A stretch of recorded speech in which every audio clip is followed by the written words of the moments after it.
Hey guys, it's Hans Hobbies, and you can see I have a box. Yeah, I've got a box. What's in the box? Does it matter? The cool part is the box. Look at the box. Look at that. Look how square this box is. It has a lot of right angles. It's very brown. It's a box. Yeah. So, thanks for watching. As always, no, I'm just kidding. What's in the box? You guys want to see what's in the box? Here we got my trusty little cutter. Let's open up the box. Oh, the best part is of opening the box. More paper. Look how brown and crinkly the paper is. Very exciting. No, we don't care about all that. We care about that in the box. All of you Tamiya guys are cheering right now because it's been a long while since I had a Tamiya out on my channel. But here we have, obviously, the Tamiya Holiday Buggy. This is on the DTO2 platform, and some of you are like, hey Han, didn't you just say you're selling a DTO2, your Titan? Didn't you say you're selling that because you don't need it? I was like, yeah, I was. It's been on the market, and I haven't had any serious interest in it. So, continuing to make those financially financially unintelligent decisions, and buying a second DTO2. So the plan I have right now is to transfer the body and some of the parts from this kit over to my Titan, and then sell this as like a fresh, more basic kit at a lower price point to see if I can get it to sell that way. Because I mainly wanted this kit for the body. But you can see they have like a kind of a recreation of the classic holiday buggy from the 80s. They have that nice box art. I really appreciate Tamiya's box art. I wish they would do all of their box art like this, but they only seem to do it with their re-releases. And you can see up here it says it's the 2010 version, which even this version is pretty old at this point. So it's like 11 years old now. So even the re-release is about to be a vintage kit. And you can see it's different from the original because obviously the chassis is different, and they depict that on the drawing, on the box art. And you can see this is a very beginner entry level kit for Tamiya. So you see the little child drawing up there. Around the box, you see a lot more of the entry level, like beginner friendly box art. That panel there. Here we see the DTO2 chassis, and this is based on like the quote unquote base model of the DTO2. So the Titan, it's more like the mid level, and then the top level is like the Sand Viper, which has like adjustable links and wheel shocks and the lighter buggy body and everything like that. But yeah, I forgot how small these kit boxes can be, because I've been so used to getting all the RTRs. The box can be really small when the kit is unassembled, though the buggy doesn't get much bigger than this even when it is assembled. But obviously not having to include chargers and batteries and radios and stuff, the box can be a lot shorter and a lot smaller, which is nice. So I got this on Tower Hobbies. They were having a sale on these. So retail right now with Tamiya's minimum pricing rule, these run about $108, always just around $100. I got mine for around $80 with Tower's code. They had like a special sale. You can't usually use the Tower codes on the Tamiya kits anymore, which is unfortunate. But yeah, let's get this opened up and see what's in the box. See the little spoiler there? This one also comes with the electronic speed controller, so that's very nice. We'll have to see which version it is. You can see the box The packaging is set up really nice and neat. It doesn't have any of the cards or anything that the classic one would have, but that's fine. And also, if you ever find a holiday buggy or any Tamiya kit that's like a lot cheaper than normal, you want to make sure that it is you're not accidentally getting one with the without the speed control if that's something you want, because sometimes these kits will be sold without the speed control at a lower price. So you wanna make sure about that. It does seem like they give us the updated Tamiya TBLE02S brushless speed controller. That's a very nice speed control. This controller by itself is like $80. That's really nice to get for free. I basically use this on all of my Tamiya kits. It works really well. The controls on it are really nice. And yeah, they just work. Has a nice heatsink on it, so very nice speed control. They're not waterproof, but I still clean them in water and just let them completely dry before running it again.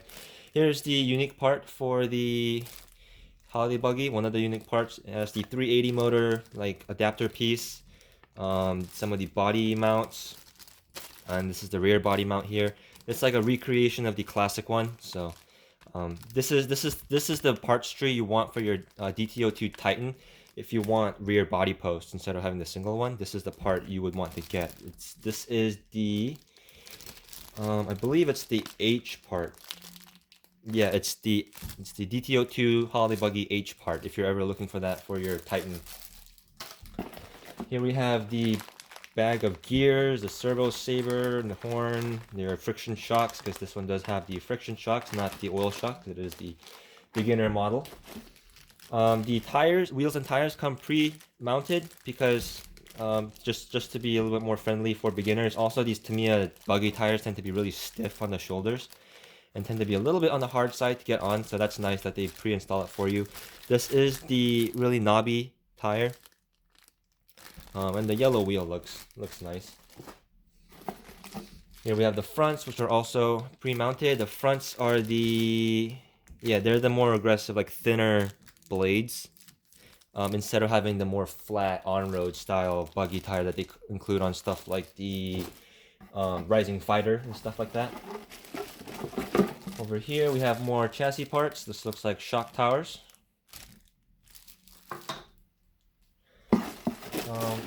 Here's the body. This is pre-molded in blue. I think it's called polyethylene.